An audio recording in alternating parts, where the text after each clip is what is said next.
नमस्कार मंडळी, स्वागत आहे तुम्हा सर्वांचं. कसे आहात तुम्ही सर्व? आय होप तुम्ही सर्व मजेत असाल. खूप खूप खूप सुंदर आणि छान असाल. तर आज आईंचा उपवास होता, त्यासाठी आहे ना इथं बॅटर रेडी केलेलं होतं मी उपवासाचं, इडलीचं. हो, तर त्याआधी मस्त छान असं सूप पिऊयात म्हटलं. बीटरूट सूप केलं होतं मी.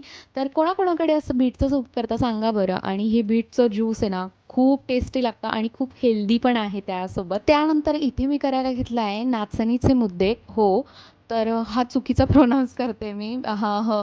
ॲक्चुअली याला म्हणतात रागी मुद्दे. साऊथमध्ये हे बनतं, कर्नाटका डिश आहे ही आणि खूप टेस्टी लागतं. तर त्यासाठी आहे ना पाण्यामध्ये थोडंसं मीठ घातलं आहे मी, थोडंसं तूप घालते आहे आणि हे छान असं म्हणजे उकळी येऊ द्यायची ह्या पाण्याला, ठीक आहे. असा पण काही प्रकार असतो का, हे आपल्या लोकांना माहितीच नाही आहे भरपूर जणांना.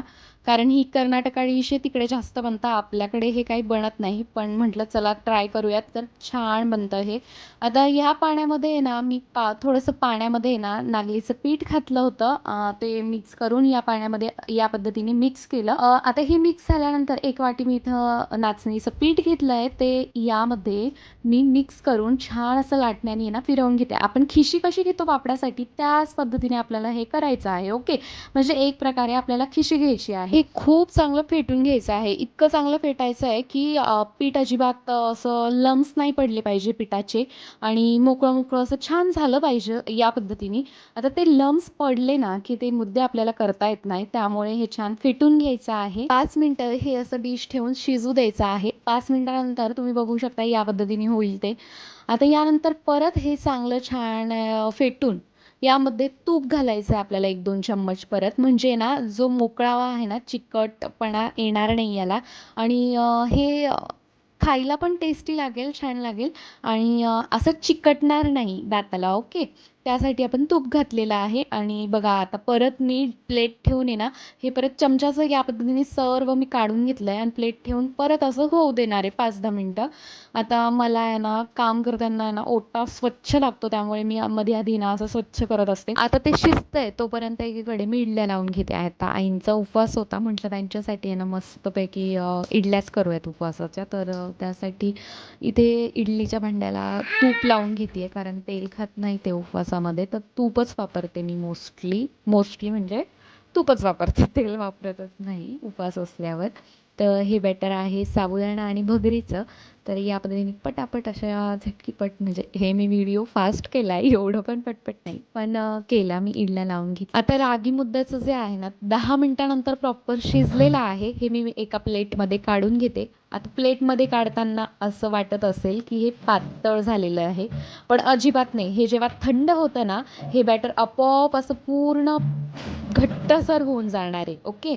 तर इथं इडल्या मी छान काढून घेतल्या आणि फर्स्ट टाईम भगर आणि साबुदाण्याच्या इडल्या केल्या होत्या आणि टेस्ट करून बघत होती. पण हा खूप छान आणि खूप मस्त लागत होता. खूप टेस्टी झालं होतं. तुम्हीही ट्राय करा, खूप छान लागतात. आता हे उपवासाचं बॅटर होतं, त्याच्यामुळे मी याच्यात इनो वगैरे घातलेलं नव्हतं. त्याच्यामुळे काय होतं ना, हे गरम गरमच छान लागतात, कारण थंड झाल्यावर त्या थोड्या निब्बर होतात. ओके.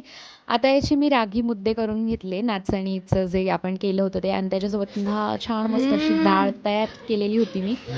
त्या रागी मुद्द्यावर डाळ घालून आणि मस्त छान भरपूर असं तूप घालून मी टेस्टला यांना दिला. आता बघा यांची रिॲक्शन कसं आहे. मस्त ना.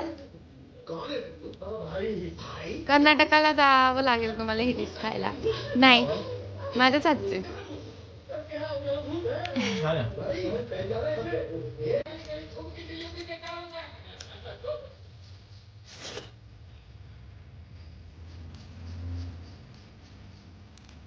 मस्त लागतं, एकदम भारी.